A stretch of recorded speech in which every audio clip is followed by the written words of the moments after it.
Are you looking for ways to identify and invest in companies that are reliable dividend payers, preferably those that are undervalued and have a track record of paying their dividend for many, many years? Then this video is exactly for you. We are going to be taking a look at companies that have very safe dividend income. They are actually considered to be fast dividend growers and have a track record of over 50 years of dividend payment increase.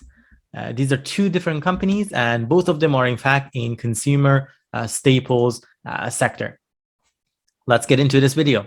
The first company for us to review is a company called Hormel Foods. Hormel Foods produces and markets various meat and food products to retail food service, deli, and commercial customers in the US and internationally. The company operates through 4 segments: grocery products, refrigerated foods, Janine or Turkey store, and international and other. You notice here that the company's dividend yield for the stock is actually at 2.43%, and the last trading price for the stock is at $42.81. The stock is traded on New York Stock Exchange with ticker symbol HRL. From a dividend safety perspective, Hormel Foods has a dividend safety score of 99, making it a very safe dividend payer. The company has a market capitalization of $23.2 billion, making it a large cap company. From a volatility perspective for the stock price, it has a volatility score or beta of 0.03, which is considered to be very low volatility. And beta is a measure of volatility compared to the overall stock market.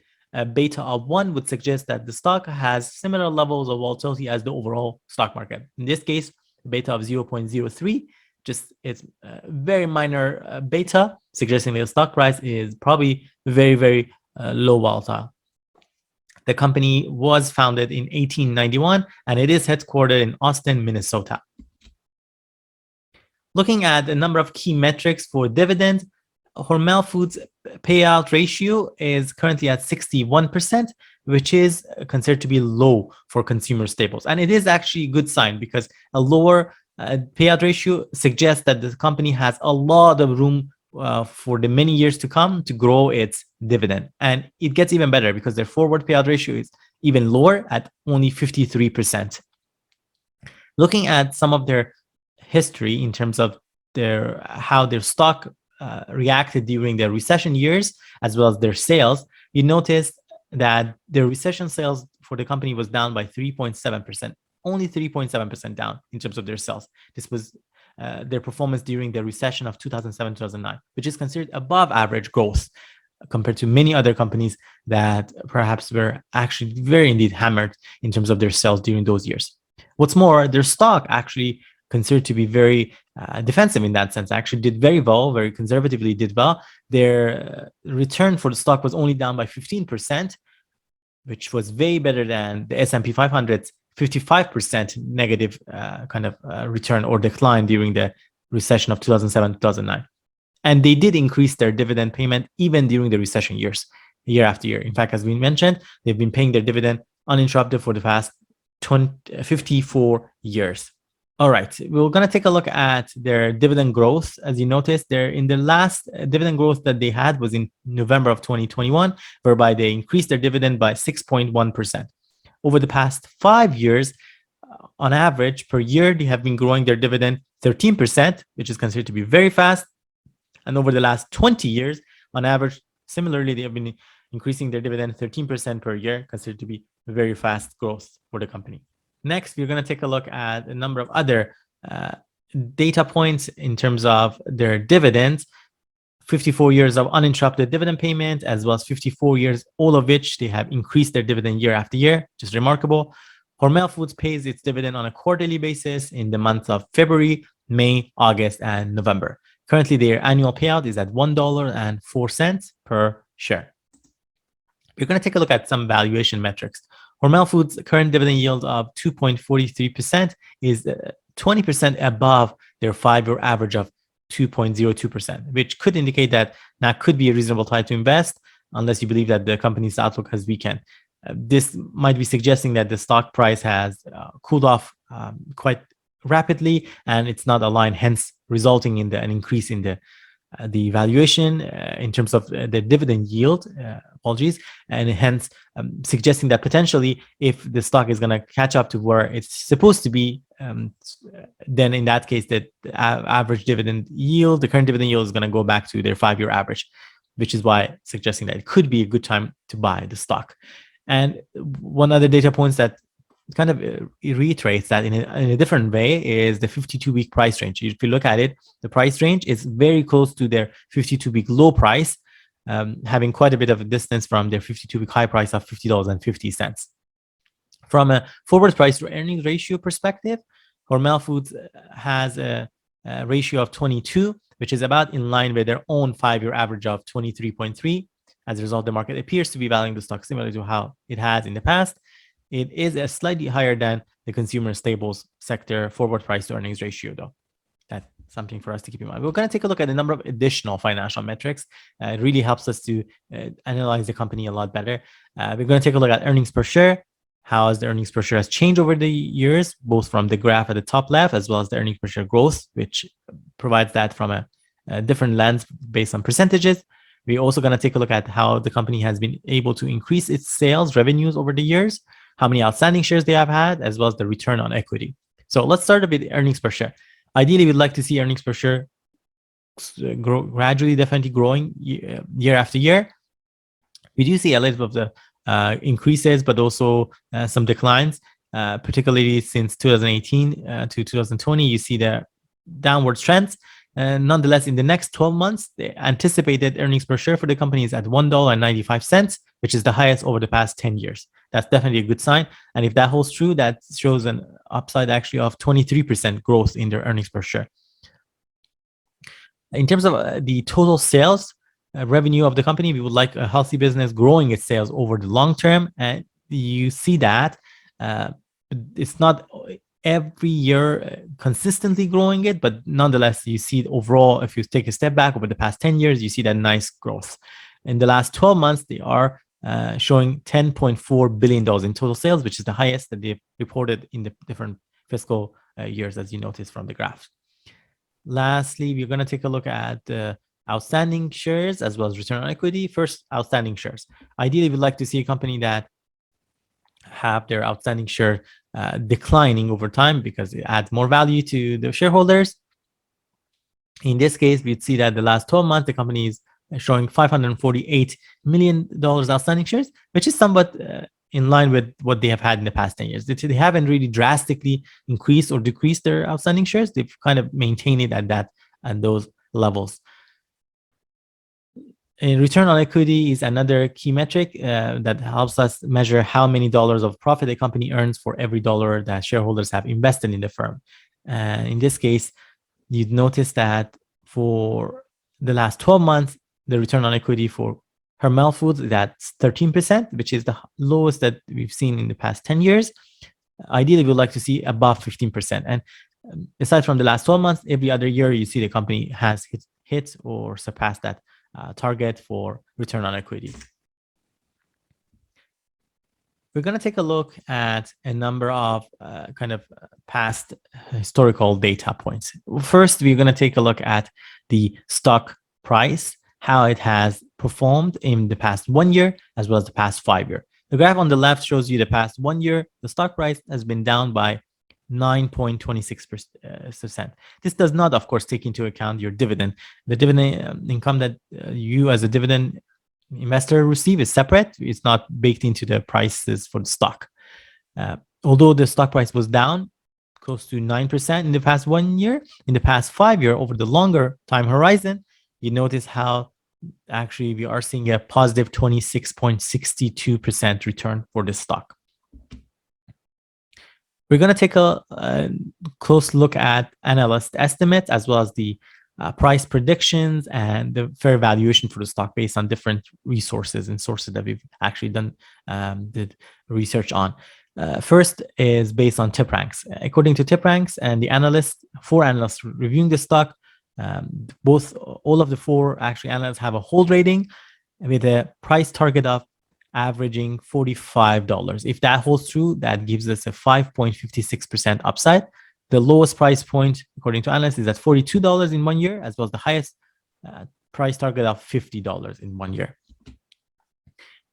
The other data point that we're taking a look at is according to analysts on Yahoo Finance. Here, the 1 year target established for the stock price is at $45.75, similar to that of what we saw for tip ranks, slightly higher, of course, giving it close to that 5 to 7% upside in 1 year. We are also taking a look at Simply Wall Street analysts here in terms of fair valuation for the stock. According to analysts here, the fair valuation of this stock currently is at $57.42, suggesting this stock is undervalued by about 25%. And lastly, we are adding another data point just to have a different perspectives. Here's based on Finbox fair valuation, which uses different metrics and different techniques to calculate the fair valuation for the stock. Here, the fair valuation, as you notice here, is actually projected to be average of $47.16. And if that holds true, there is an upside of 10.2%, according to analysts on Finbox fair value. And next, of course, to the right of this slide, we are showing you how the stock has returned after they have announced their earnings. For example, their last earnings announcement was on September 2nd. After the announcement, the stock was down by 6.26%. The day before, they were trading at $45. And the day after, they were trading at $42.81. Similarly, you'd see how the stock has returned. Over the past 10 earnings reports, the stock has increased 5 times after their announcements and decreased 5 times out of those 10 times. Their decreases seem to be more gigantic. For example, hovering around 6 or 7% or 3%, though there was the lowest negative return was 2%. And the highest return in terms of after announcing was actually May 20th, 2021, whereby the stock jumped 7.5% after the announcement. If you look at the price day after, over the past 10 reporting periods, you'd see the lowest that the stock had hit was at $40.27, followed by $42. Right now, the stock seems to be hovering around the range that it had back in August of 2019. Again, it might be another option or consideration for investors that would like to get into this stock and invest in this solid dividend payer. All right. Before we continue, I'd like to ask for a big favor. We've put a lot of time and effort to put this video together, and you see there's a ton of research done. We really appreciate if you can give this video a thumbs up and subscribe to our channel. Here on Momentum Finance, we post every week several videos about investing, whether investing in the stock market, crypto, and real estate, as well as ways to reach financial freedom. With that out of the way, let's look at the next company. Again, another one in consumer staples. It is traded on NASDAQ with ticker symbol LANC. The company is called Lancaster Colony Corporation. Lancaster Colony manufactures and markets food products for the retail and food service markets in the US, and the company operates in 2 segments, retail and food services. It sells its product through sales personnel, food brokers, and distributors to retailers and restaurants. Lancaster Colony was incorporated in 1961 and is based in Westerville, Ohio. The stock has a dividend yielding 2.03%.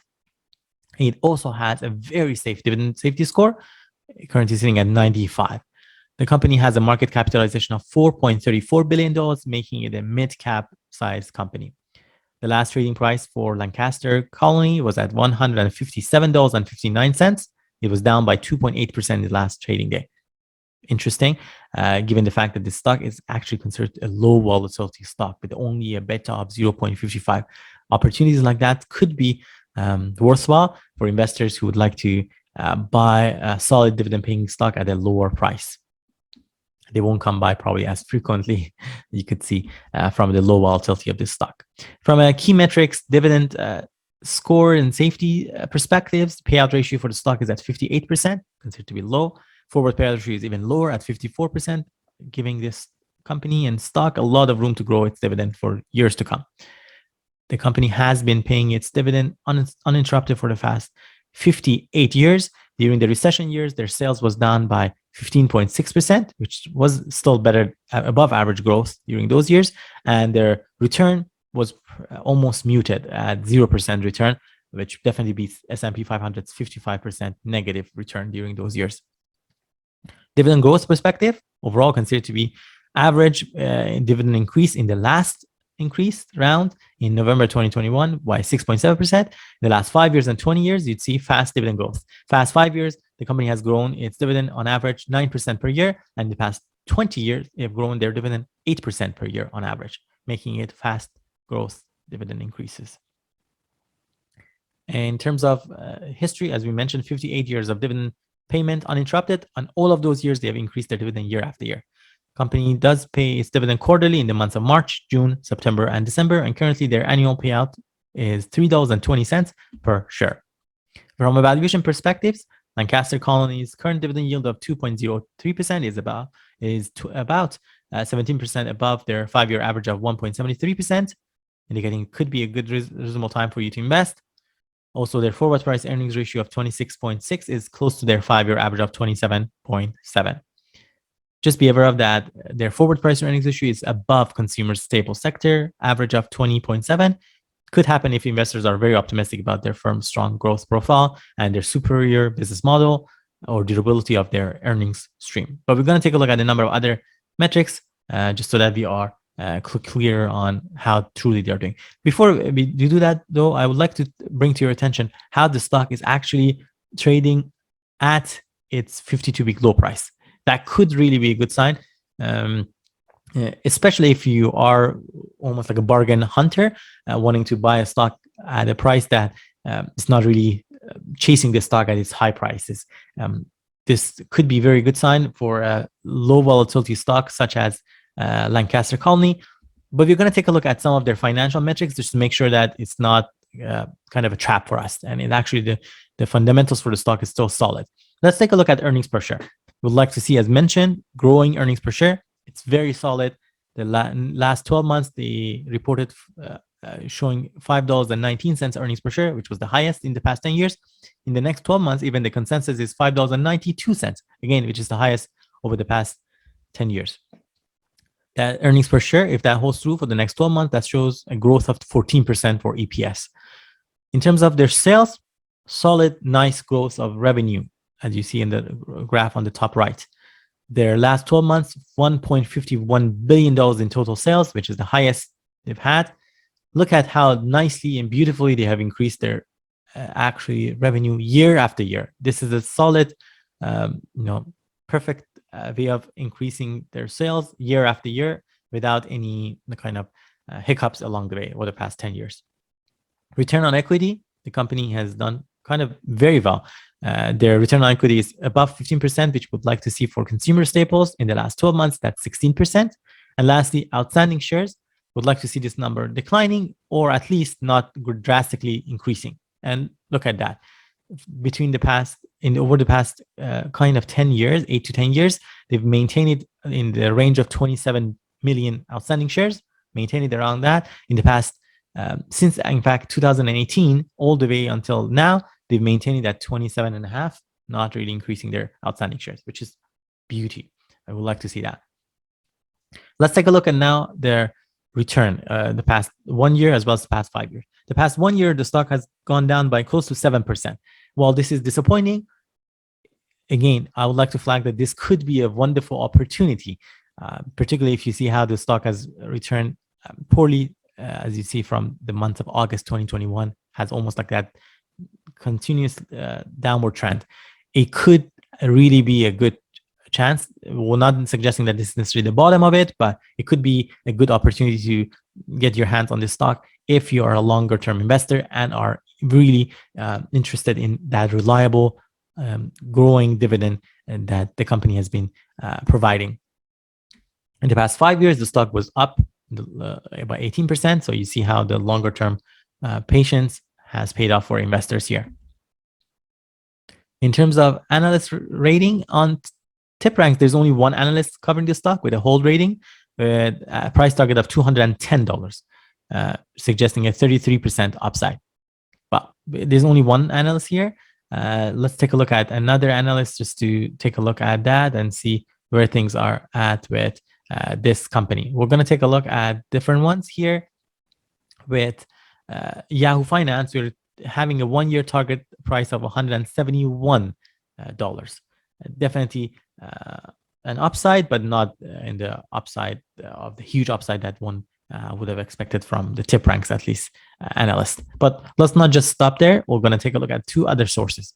According to Simply Wall Street, this is slightly kind of paradoxical compared to what we've seen so far. Here, the fair valuation is appeared to be at $91, so suggesting the stock is overvalued by 72%. That could be scary. So we wanted to validate that and take a look at from other perspectives. Finbox is another reliable source that we refer to just to see where things are at. And here, you'd see that the fair valuation according to Finbox for the stock is at $178.32. Here, according to them, the fair valuation is at 13.2% upside for the stock. And according to Finbox model, you'd see, for example, the range of the stock could be anywhere between 105 to 281. We know that it's very wide range, and nonetheless, the average is at $178.32, hence the upside of 13%. And there's one analyst also covering the stock with a price target of $171 according to Finbox fair valuation. Well, there you have it, folks. A quick look at 2 undervalued dividend stock companies that had been paying their dividend and increasing it over the past 50 plus years, which is just remarkable. Both of them were in consumer staples, and we went through them in detail, provided an introduction of what their company are all about, what services, the products they offer, as well as their financial metrics, really giving you a way of understanding how we actually go about analyzing these stocks and the decision whether to invest in them or not. We would love to hear from you, whether are you invested in any of these 2 companies or perhaps any other dividend stock for that matter. We would love to hear from you, so be sure to leave us a comment down below and let us know what you think. We did a lot of research and put a lot of time and effort to put this video together, so I appreciate if you can give this video a thumbs up and share it with someone who might benefit from the video as well. Of course, keep in mind, although we've done a ton of research, this is for entertainment purposes, and you have to do your own research before necessarily buying any of these stocks or any other stock that is talked about here on YouTube. It's for information purposes, and it's with you to ultimately make that decision. We're not necessarily suggesting that you have to buy this stock or the other stock. That's just a point that I wanted to be very clear on. I appreciate if you can subscribe to our channel, by the way. Here on Momentum channel, we post every week several videos about investing, whether it's investing in the stock market, real estate, or crypto, as well as ways to reach financial freedom. With that, thank you so much, and I hope to see you next time.